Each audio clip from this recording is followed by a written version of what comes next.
Policies थी, चाहे PTA है, पैट है या अन्य किसी भी संगठन का कार्य हुआ है, तो पूरा विश्वास है कि एसएमसी का कार्य भी होगा। लेकिन कब होगा इसका ना हमें कोई दिनांक का पता है, क्योंकि 2500 परिवार की जिम्मेवारी जब हम सभी संगठन के ऊपर दी गई है, तो हमसे बार बार पूछा जाता है कि कार्य कब होगा। हमारे पास ना तो उसकी कोई दिनांक है, ना कोई उसकी कोई डेडलाइन है। हम आपके माध्यम से केवल यही सरकार तक अपनी बात रखना चाहते हैं कि 2500 परिवार को सड़क पर ना आना पड़े, ना इस तरीके की कोई ज़रूरत हो कि वो लोग आज अपने नौकरी से बेघर हो जाएं। ऐसी परिस्थिति का सामना ना करना पड़े, जहां पर हर एक हिमाचल का व्यक्ति यही चाहता है कि सबका रोजगार मिलना चाहिए, तो 2500 परिवार का रोजगार ना छीने। इसलिए सरकार तक हमारी बात आप सभी के माध्यम से हम पहुंचाना चाहते हैं, ना ऐसा ना हो कि हम 2500 परिवार जो है बेघर हो जाएं। इसलिए आदरणीय मुख्यमंत्री जी और शिक्षा मंत्री जी तक हमारी इस बात को आपके माध्यम से हम पहुंचाना चाहते हैं कि हमारे लिए जो स्थायी नियमित नीति हम मांग कर रहे हैं, उसको जल्द से जल्द हम चाहते हैं कि जितना जल्द हो सके इसे लागू किया जाए और हमारे भविष्य को सुरक्षित किया जाए। इसी के साथ मैं अपनी बात को यहीं समाप्त करता हूं और मैं चाहूँगा कि हमारे राज्य कार्यकारिणी के जो चेयरमैन हैं वो आगे हमारी इस विषय को और विस्तृत तौर पे रखें। जी राजेश जी। धन्यवाद। एक बार पुनः आप सभी मीडिया से आए बंधुओं का स्वागत है, अभिनंदन है। और इस लाइव स्ट्रीम में जितने भी दर्शक इस समय जुड़े हैं, मैं उन सभी का भी एक बार उन सभी को भी मैं अपनी ओर से, अपने संगठन की ओर से प्रणाम करता हूं। मेरे से पूर्व हमारे पदाधिकारी ने अपना विषय रखा और अपने विषय को मैं आगे ले जाने से पूर्व एक चाणक्य जी की युक्ति थी कि शिक्षक को कभी साधारण नहीं समझना चाहिए। प्रलय और निर्माण है उसकी गोद में पलता है। अगर आप इसी युक्ति को देखें तो शिक्षक, एक अध्यापक राष्ट्र का निर्माता है, और एक अध्यापक अगर अपने भविष्य के प्रति चिंतित होगा, 24 घंटे दिन रात वो अपने भविष्य के प्रति चिंतित रहेगा, तो एक राष्ट्र का निर्माण कैसे हो सकता है, एक प्रदेश का निर्माण कैसे हो सकता है।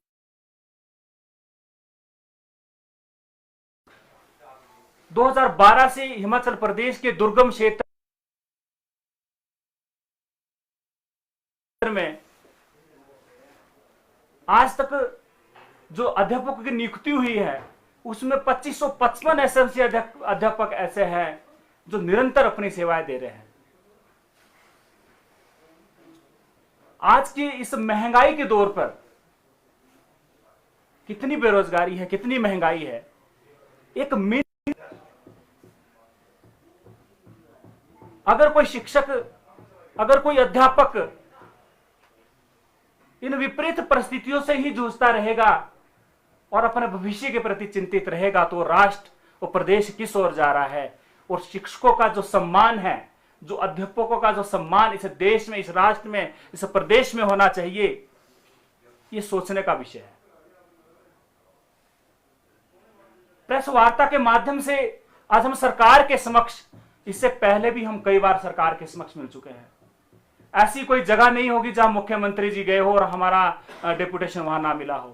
हिमाचल प्रदेश का ऐसा कोई भी ऐसी जगह नहीं है जहां मुख्यमंत्री जी का प्रवास हो और हमारे अध्यापक साथी वहां ना मिले हो। आज इस बात को समझना होगा कि हमारे जो अध्यापक है वो किस तरह से एक आर्थिक, सामाजिक और मानसिक रूप से परेशान है। न्यूनतम वेतन पर 10,000 पर किस तरह गुजारा कर रहे हैं, बिना किसी अवकाश की किस तरह से अपना गुजारा कर रहे हैं।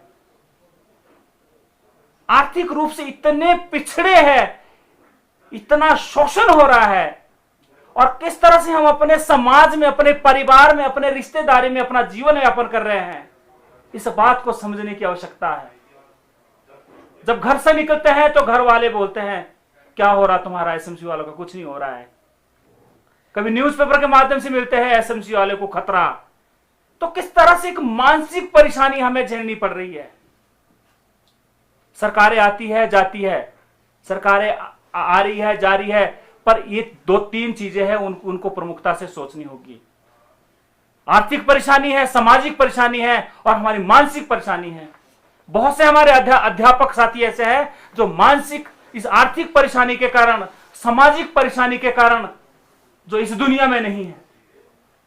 उसका कारण एक ही है कि क्यों इस तरह की भर्तियों का आप आयोजन करते हैं, क्यों इस तरह की परिस्थितियां पैदा करते हैं कि एक पढ़ा लिखा जो नौजवान है उसको उसका 10-10 साल तक शोषण होता रहे। हमें कई बार शर्म आती है कि हमारी पढ़ाई का क्या वजूद है, क्योंकि हमारे सामने उस समय परिस्थिति ऐसी थी।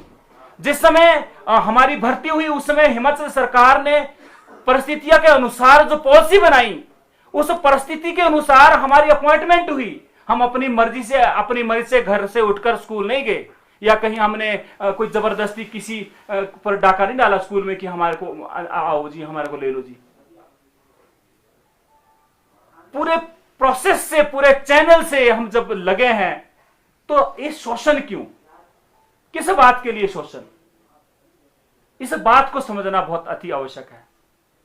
आप सभी मीडिया से पत्रकार बंधु भी समय समय पर हमारी मांग को उठाते रहते हैं, पर जब तक वो मांग पूरी ना हो, मैं समझता हूं आप सभी का भी सहयोग जो भविष्य में भी रहेगा।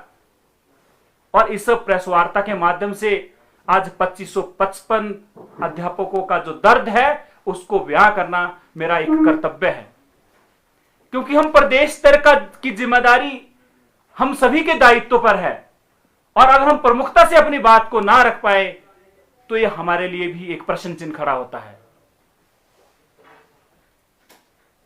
सरकार को इस विषय में सोचना चाहिए कि जैसे मेरे पूर्व में साथी हमारे प्रदेश अध्यक्ष, कार्यकारी अध्यक्ष जी ने भी कहा कि 1985 से लेकर, चाहे एडहॉक बेसिस पर हो, चाहे टेन्योर बेसिस पर हो, चाहे पीटीए हो, चाहे पैरा टीचर हो, चाहे पैट टीचर हो, पीरियड बेस पर पंजाबी उर्दू अध्यापक हो,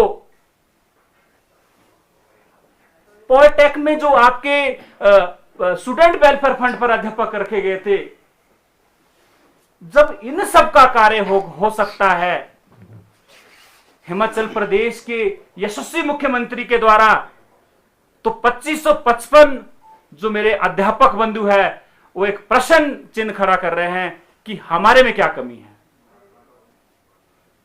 इसे प्रेस वार्ता के माध्यम से मैं यह भी स्पष्ट करना चाहता हूं कि 2555 में एक भी ऐसा अध्यापक नहीं है जिसकी मिनिमम जो क्वालिफिकेशन है वो पूरी ना हो।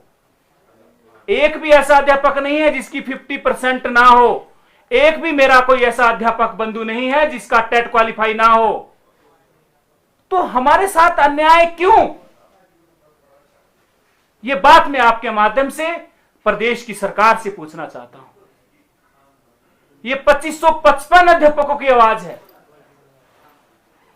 हर जगह हम सीएम से मिल रहे हैं, हर जगह हम शिक्षा मंत्री से मिल रहे हैं। अभी पिछले महीने ही हमने नव वर्ष पर माननीय मुख्यमंत्री जी से भी मिले। हिमाचल सरकार में जितने मंत्री हैं उन सबके समक्ष हमने अपनी बात रखी और हमने कहा कि अंतिम बार हम आपसे मिल रहे हैं, क्योंकि हिमाचल के यशस्वी मुख्यमंत्री कर्मचारी हितैषी है। कर्मचारियों के हित में उन्होंने वो फैसले लिए हैं इस विपरीत परिस्थितियों में जो शायद ही किसी आज तक के मुख्यमंत्री ने लिए हो। कोविड की इस विपरीत परिस्थितियों में जहां लंबे समय से संघर्ष कर रहे पीटीए, पैट, पैरा अध्यापकों को नियमित किया, तो मेरा 2555 अध्यापकों के मन में प्रश्न आता है कि हमारे साथ की अन्याय क्यों है। सरकार आश्वासन पे आश्वासन दे रही है। आश्वासन से हमारी आर्थिकी ठीक नहीं होगी। आश्वासन से हमारा सामाजिक जो स्तर है, जो आर्थिक और सामाजिक के कारण जो हमारी मानसिकता दिन प्रतिदिन हम मानसिक रूप से परेशान हो रहे हैं, वो ठीक नहीं होगी। उसके लिए आपको जो आपका जो वक्तव्य है, मानवता दृष्टिकोण, माननीय मुख्यमंत्री जी, पूरा करने का समय आ चुका है। ये 2555 अध्यापक आज भी इस आस में बैठा है कि जब माननीय मुख्यमंत्री जी ने सभी कर्मचारियों का भला कर दिया है तो हमारा क्यों नहीं? हमारा कब होगा? कब हमें खुशखबरी मिलेगी? इस आस में आज बैठा है। आप सभी के माध्यम से, इस मीडिया में के प्रेस वार्ता के माध्यम से मैं हिमाचल सरकार को ये प्रमुखता से अपने विषय को रखना चाह रहा हूं। और इससे पूर्व भी जब भी जितनी बार भी हमें मिले, बहुत से संगठनों का हमें सहयोग मिला जो हमारे दर्द को समझता है, जो इस आर्थिक और सामाजिक और जो हमारा जो भी ये मानसिक रूप से प्रताड़ना हो रही है उस बात को समझता है। उसके लिए इस प्रेस वार्ता के माध्यम से हिमाचल शिक्षक महासंघ के पदाधिकारियों का भी मैं धन्यवाद करना चाहता हूं। एसजीटीयू के जो पदाधिकारी उन्होंने भी हमारा सहयोग किया, उनका भी मैं इस प्रेस वार्ता के माध्यम से धन्यवाद करना चाहता हूं। स्कूल प्रवक्ता संघ के पदाधिकारी भी हमारा समय समय पर सहयोग करते रहते हैं, उनका भी मैं आपके माध्यम से धन्यवाद करना चाहता हूं। और मुझे उम्मीद है कि इन 2555 की अध्यापकों की लड़ाई में ये सभी संगठन हमारे साथ कंधे से कंधा मिलाकर आएंगे और हमारी इस लड़ाई में हमारा साथ देंगे। इसके लिए भी मैं इस प्रेस वार्ता के माध्यम से अपने पूरे संगठन की ओर से इन सभी संगठन के पदाधिकारियों से आह्वान करता हूं कि आओ, ये आपके ही अध्यापक साथी है। क्योंकि अध्यापक अध्यापक होता है, उसके लिए उसके नाम के आगे पैरा, पीटीए, पैट, एडहोक, टेम्पररी ये नहीं लग सकता। अध्यापक एक अध्यापक होता है। इस बात को सरकार को समझना होगा। इससे पूर्व विपरीत परिस्थितियों में हम माननीय प्रदेश अध्यक्ष सुरेश कश्यप जी से भी मिले। उन्होंने हमारा इतना भरपूर सहयोग किया कि हम सभी जो यहां पदाधिकारी बैठे हैं वो जानते हैं कि विपरीत परिस्थिति में जो काम आता है उनका हम एहसान कभी नहीं भूल सकते। मेरे गृह जिला से है, मेरे गृह अपने घर का हमारा उनके साथ रिलेशन है। उन्होंने इतना सहयोग किया कि हम नहीं भूल सकते। पर आज इस प्रेस वार्ता के माध्यम से मैं उनसे भी आह्वान करना चाहता हूं, उनसे भी मैं निवेदन करना चाहता हूं कि आप प्रदेश के मुखिया है, आप भारतीय जनता पार्टी के सर्वसरा है और 2017 में भारतीय जनता पार्टी के विजन डॉक्यूमेंट में एसएमसी अध्यापकों के लिए नियमित करने की जो नीति की जो आपने वहां प्रावधान रखा है उसको पूरा करने का समय आ चुका है। आप खुल के आगे आइए, क्योंकि ताली दोनों हाथों से बजती है, एक हाथ से कभी नहीं बजती है।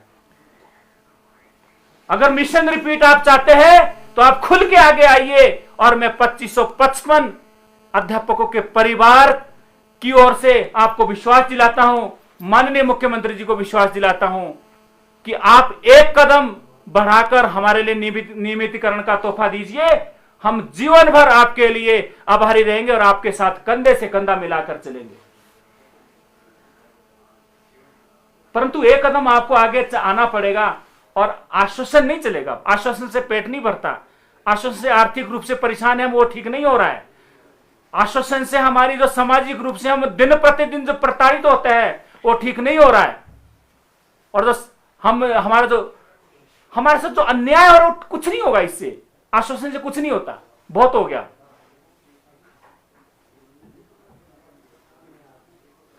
तो हिमाचल सरकार के माननीय यशस्वी मुख्यमंत्री जयराम ठाकुर जी से,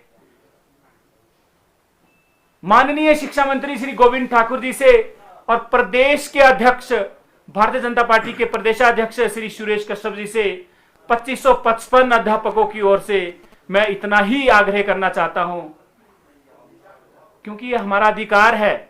आग्रह का मतलब है कि हम शिष्टाचार से बात करने वाले व्यक्ति हैं। क्योंकि कुछ लोग चेतावनी इसको देते हैं, चेतावनी शब्द यूज करते हैं। हम चेतावनी नहीं दे रहे, हम आग्रह कर रहे हैं, क्योंकि हम एक शिष्टाचार के दायरे में रहकर बात कर रहे हैं। पर स्पष्टता के साथ अपनी बात कहना यह संगठन की ओर से हमारा दायित्व है। हम आग्रह के साथ माननीय मुख्यमंत्री जी को यह बताना चाहते हैं कि अगर 13 फरवरी 2022 से पूर्व माननीय मुख्यमंत्री जी हिमाचल प्रदेश सरकार के द्वारा कोई ब्लैक एंड व्हाइट हमारे लिए नहीं आया, तो मजबूरन हमें 2555 अध्यापक और परिवार सहित सचिवालय ओकओवर के लिए सड़कों में आना पड़ेगा। ये आप सभी के माध्यम से, मीडिया के माध्यम से और जो इस लाइव स्ट्रीम को देख रहे हैं उन सभी के माध्यम से मैं हिमाचल सरकार तक अपनी बात पहुंचाना चाहता हूं, एक अपना आग्रह करना चाहता हूं। 2555 अध्यापकों का परिवार सहित दर्द बयां करते हुए बताना चाहता हूं कि 13 फरवरी 2022 तक, 13 फरवरी ठीक बोल रहा हूं ना सर, 13 फरवरी 2022 तक अगर माननीय मुख्यमंत्री द्वारा, हिमाचल सरकार द्वारा कोई सकारात्मक हमारे लिए ब्लैक एंड व्हाइट रिटर्न में नहीं आया, तो 14 फरवरी 2022 को परिवार सहित ओकओवर या सचिवालय में मजबूरन हमें सड़कों पे आना पड़ेगा। इसकी जिम्मेदार सरकार होगी। यह मैं आप सभी के माध्यम से, इस मंच के माध्यम से सरकार को बताना चाहता हूं। और अंत में मैं अपनी बात को समाप्त करने से पूर्व एक शेर के साथ अपनी बात को समाप्त करूंगा कि माना कि अंधेरा घना है, क्योंकि आश्वासन ही दिख रहा है, हमारे को अंधेरा ही दिख रहा है, सच बात है। माना कि अंधेरा घना है, पर दिया जलाना कहां मना है, पर दिया जलाना कहां मना है। जय हिंद, जय भारत, जय श्री राम।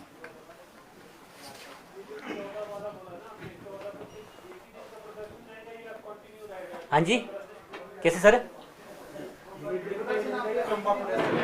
14 देखो, अगर माननीय मुख्यमंत्री या सरकार 13 फरवरी तक कोई भी सकारात्मक फैसला हमारे विषय में नहीं लेती है, क्योंकि हम माननीय मुख्यमंत्री के ऊपर विश्वास करते हैं, आदरणीय ठाकुर गोविंद जी के ऊपर विश्वास करके अवश्य करेंगे, कर्मचारी तैशी है। तो जब हम जो है परिवार सहित, मतलब 2555 के जो परिवार भी आगे बच्चे हैं, चाहे किसी, हम जानते हैं कि कई हमारी फीमेल टीचर ऐसी है जिनके छोटे छोटे बच्चे, न्यू बॉर्न बच्चे, हम उनको लेकर माननीय मुख्यमंत्री से बड़ी संख्या में मिलेंगे। 13 फरवरी तक कोई भी हमारे विषय में कोई सकारात्मक फैसला नहीं होता है, क्योंकि हमें 10 सालों से, पिछले 5 सालों से आश्वासन मिल रहा है। हमने सरकार का हर मोर्चे पर एकमात्र संगठन के तौर पर सहयोग किया और अभी हर चुनाव में किया है, लेकिन हमारे को 10-10 वर्ष हो चुके। जी, मैं